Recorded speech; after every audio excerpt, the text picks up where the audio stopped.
Brutal mauling caught. Florida woman 50 mauled to death by neighbors pit bulls known to terrorize community. A quiet neighborhood in Florida was shaken by a horrifying tragedy after a 50-year-old woman was brutally mauled to death by two pit bulls that neighbors say had long terrorized the community. Now let's dig deeper into the story and uncover what really happened on our AI podcast. Imagine pulling into your own driveway.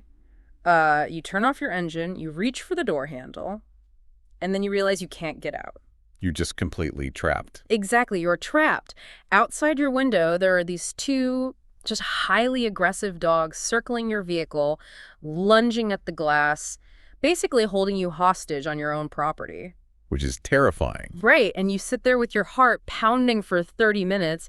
And, you aren't stranded in some remote wilderness survival situation. You're parked in your own driveway in a quiet suburban neighborhood in Florida on a completely normal Tuesday afternoon. Yeah, it is a scenario that really shatters our basic assumptions about the communities we live in. We operate under this invisible social contract, right? Right, we trust the system. Exactly. We trade total off-the-grid independence for a collective safety net. We trust that if a hazard appears in our shared environment, the systems we fund, like animal control, law enforcement, municipal codes, will neutralize it before it turns deadly. But today, we are looking at a deeply unsettling reality where that safety net didn't just fail. It was never really there to begin with. And I want to be upfront with you listening right now. Today's deep dive is heavy. Very heavy. It is profoundly tragic. Usually we bring a lot of bounce and enthusiasm to our discussions, but this material really requires a lens of intense empathetic curiosity. We are pulling from excerpts of a devastating report titled Fatal Negligence, The Tragedy on Bluebonnet Drive. Okay, let's unpack this. It's a tough one, but it's important. It really is. Our mission for today's deep dive is to piece together the harrowing timeline of a fatal dog attack in Brevard County, Florida. We're going to examine the glaring warning signs that the community just begged authorities to address. And they really did beg. Yeah, they did. And we're also going to explore the massive, complicated debate this has sparked regarding the legal limits of owner responsibility and, systemic failure. Establishing a clear-eyed understanding of how this specific neighborhood's protections unraveled is just crucial for every listener. Because, honestly, the most terrifying aspect of the tragedy on Bluebonnet Drive isn't just the sheer brutality of the attack itself. Oh, it's the buildup. Right. It's the fact that this was a painfully slow-moving disaster. It was a climax that multiple people saw coming from miles away, and yet the collision was allowed to happen anyway. So, to understand the magnitude of that systemic failure, we really have to look at the event itself first. The setting is Brevard County. It's a Tuesday afternoon, shortly after 1 p.m.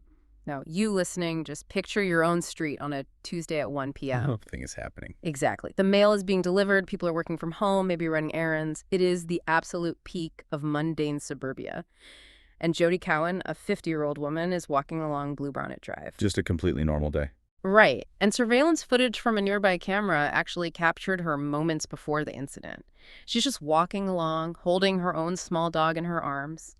It's a peaceful afternoon stroll, literally mere steps away from her front door. Which is so tragic because that time of day in that specific environment is when our guard is at its absolute lowest. We rely entirely on the predictability of our surroundings. We do. And in a matter of seconds, that predictability is replaced by just primitive horror. Jody's husband, Donald Smith, and they've been married for decades, built an entire life together. He had just returned home from helping some neighbors across the street. He was right there. He notices his wife and their small dog aren't in the house. And then he hears her screaming for help from down the road. Wow. The psychological whiplash of that moment is just almost impossible to quantify. He goes from doing a neighborly chore to sprinting toward the sound of his wife fighting for her life. And he runs toward the cries. And the description he gave to reporters is this image that is going to stick with me for a long time. He said, "I saw the silhouette of the two dogs dragging my wife down the road." Oh, man. Yeah. He's watching the woman he loves being ripped apart by two of the neighbor's pit bulls. So Donald runs straight into this chaos to save her, armed with nothing but a pocket knife. Just a pocket knife. Just a pocket knife.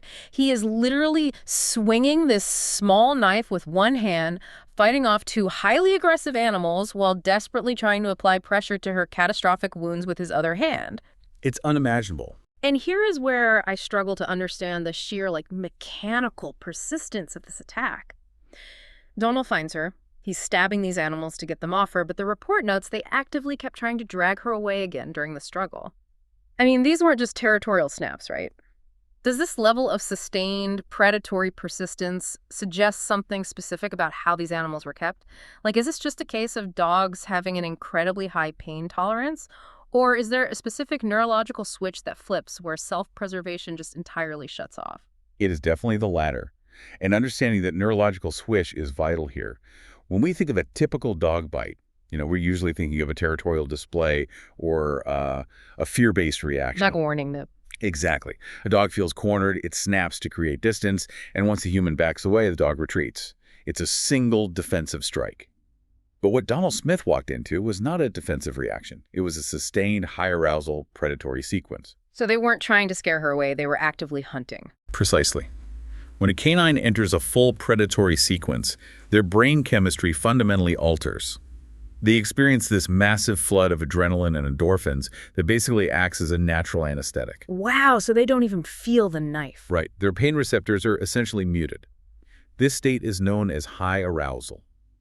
In this mode, a man swinging a pocket knife doesn't register to them as a lethal deterrent. It registers as a competing predator trying to steal a catch. That is terrifying. It is. That's why they repeatedly attempted to drag her away despite being injured themselves. They were entirely locked into the final stage of the predatory drive, the takedown and hold. And tragically, despite Donald's incredibly brave intervention and, despite emergency responders airlifting her to a trauma center, Jody Cowan died from those injuries. It's just devastating. It is. And if this were just a freak occurrence, like a wild animal wandering out of the woods, we would mourn the tragedy and move on. But when a biological override like that happens on a residential street, we have to ask why the physical and legal barriers designed to prevent it weren't there. It's exactly. Because as we dig into the sources, we find out this was just the climax of an ongoing terror campaign. And this is the pivot point where a biological tragedy becomes a sociological and systemic failure. Yeah, because the report details how the community on Bluebonnet Drive had been living on a knife's edge long before this Tuesday afternoon. Neighbors reported a really well-documented history of these specific pit bulls exhibiting aggressive behavior. And more importantly, they were frequently left outside, unattended.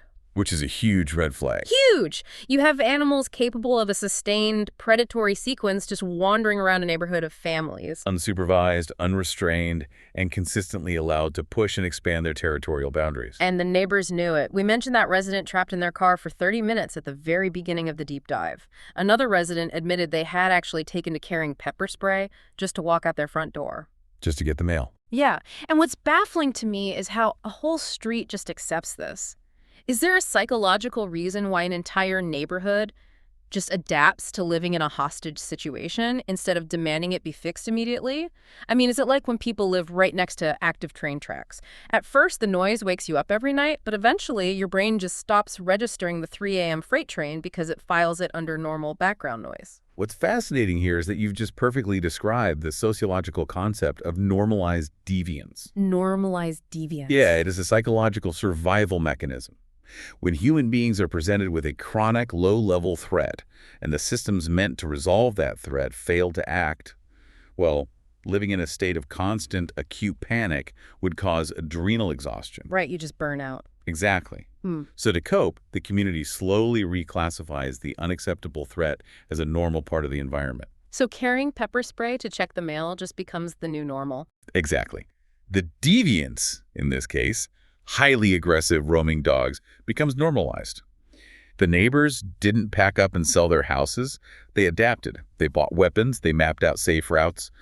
They hid in their vehicles. Wow. They treated a suburban sidewalk like a patrol in a hostile environment because their brain needed to establish a new baseline of normalcy just to function day to day. It fundamentally changes how you view a neighborhood. It's not just living next to a ticking time bomb. It is like living next to a massive gas leak. The whole street can smell the gas. Everyone is calling the city, but the city refuses to shut off the valve. That's a great way to put it. So instead of evacuating, the residents just start buying gas masks for their kids and going about their business. The threat is just allowed to hover over the front lawns. That analogy captures the frustration perfectly. Because the neighbors did exactly what the social contract demands, the report confirms that previous complaints had already been made to animal control by residents. So they did call it in. They did.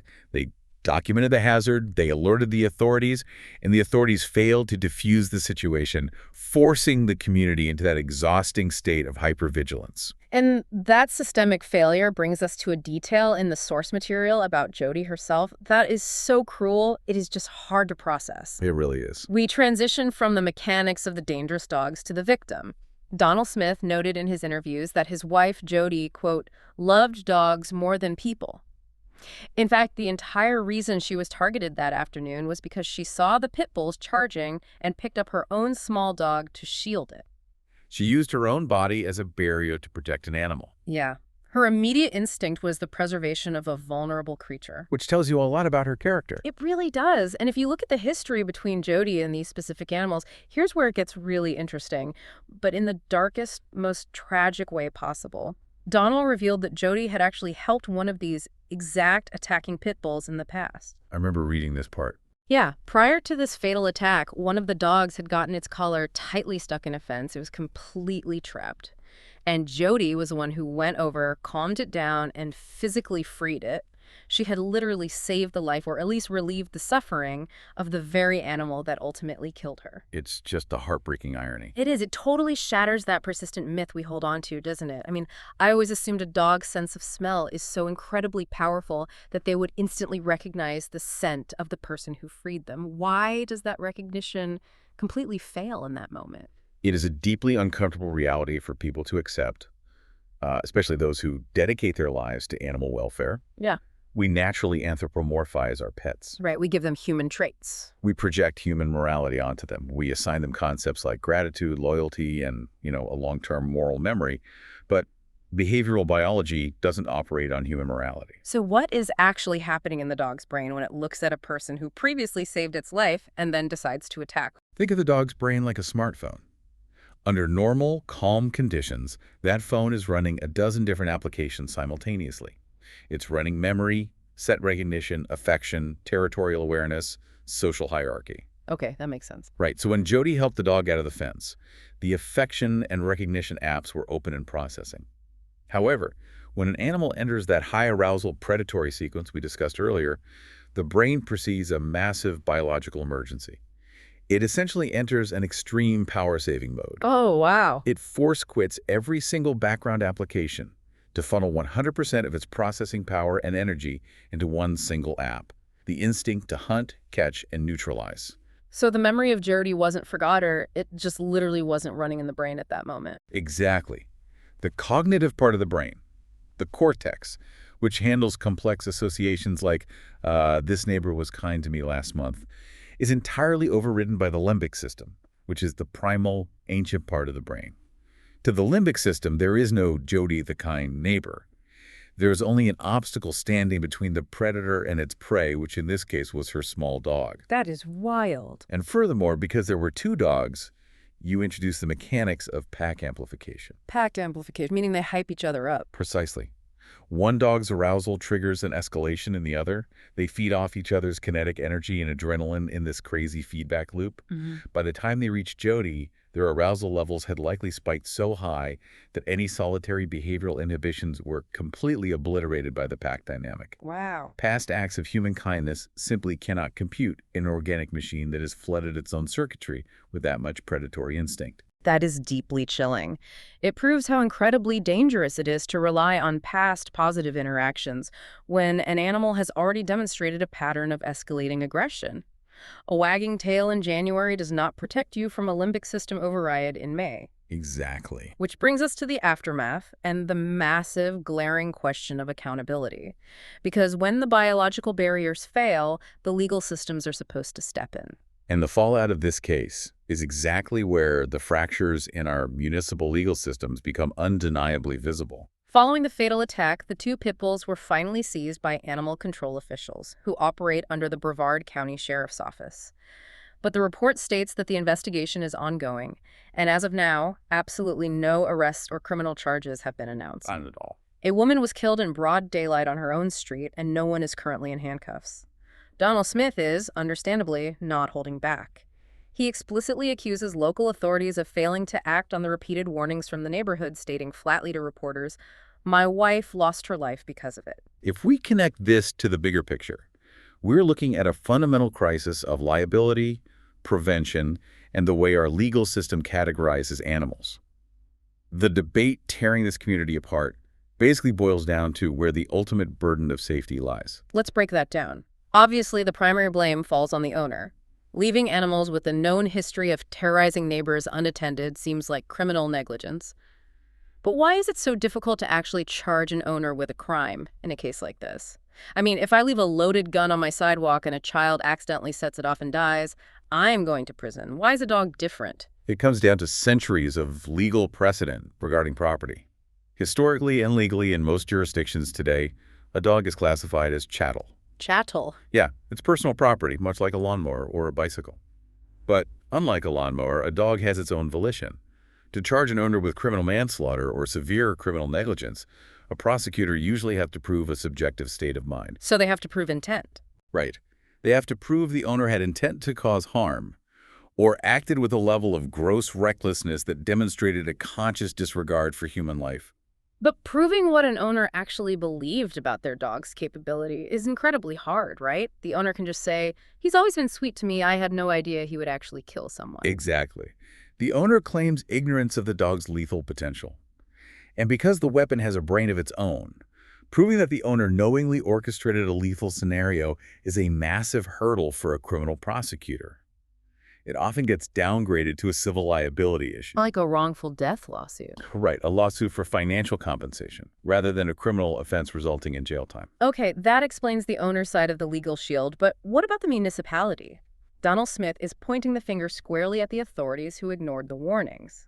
Why wouldn't animal control seize the dogs when they got reports of a resident being trapped in a car for 30 minutes? This exposes the deeply flawed mechanics of animal control legislation.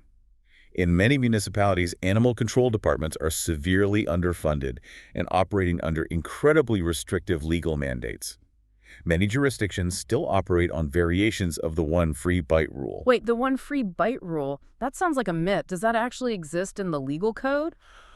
It's a colloquial term, but the legal mechanism behind it is very real. It essentially means that until a dog actually breaks human skin, until there is documented physical damage, the law views the dog as legally harmless. You're kidding. No, I'm serious. Chasing people, lunging at fences, trapping someone in a car, these are terrifying behavioral precursors, but legally they are often classified as mere nuisances. It's treated similar to a dog barking too loudly. That's insane. Animal control officers often lack the legal authority to seize private property, the dog without proof that a physical attack has already occurred. So what does this all mean for you listening right now? We all live somewhere. We all share sidewalks. If a government agency receives credible reports of escalating predatory behavior, but their hands are tied until someone actually bleeds, the system isn't designed for prevention at all. Not at all. It is entirely tragically reactive. It basically requires a blood sacrifice to justify intervention. That is the core of the community's outrage in Brevard County. The threshold for preventive action was set so dangerously high that the only way to trigger the safety net was for someone to lose their life. And in this case, the sacrifice was Jody Cowan, a 50-year-old woman who loved dogs more than people, a woman who had literally freed one of the very animals that killed her, whose life was violently ended on a Tuesday afternoon while she was just trying to shield her own small pet. It is a profound, senseless tragedy. Truly senseless. And I think the major actionable takeaway here is a stark reminder to trust your own instincts about the hazards in your environment. Do not rely on the assumption that someone else is handling it. If you feel the need to carry pepper spray to walk to your mailbox, the invisible social contract has already evaporated. You have to meticulously document these hazards, install cameras, band together with your neighbors, and relentlessly pressure local authorities to find legal workarounds before a behavioral precursor becomes a fatality. Documentation and collective community pressure really are your best immediate tools. But there's also a broader philosophical and legal boundary that this case forces us to confront. And this is the thought I want to leave you with as we wrap up this deep dive. Yeah, please do. The sources note that the investigation is still ongoing and no criminal charges have been filed yet. It highlights a massive unresolved gray area in our justice system.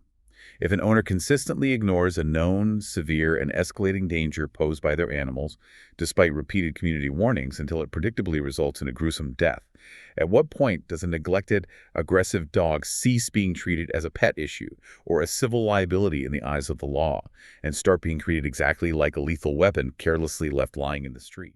Okay, one question for you. How did two pit bulls, reportedly known for terrorizing an entire neighborhood, remain free despite multiple warnings from residents who said they lived in fear of being attacked every time they stepped outside? Don't forget to comment it. Thanks.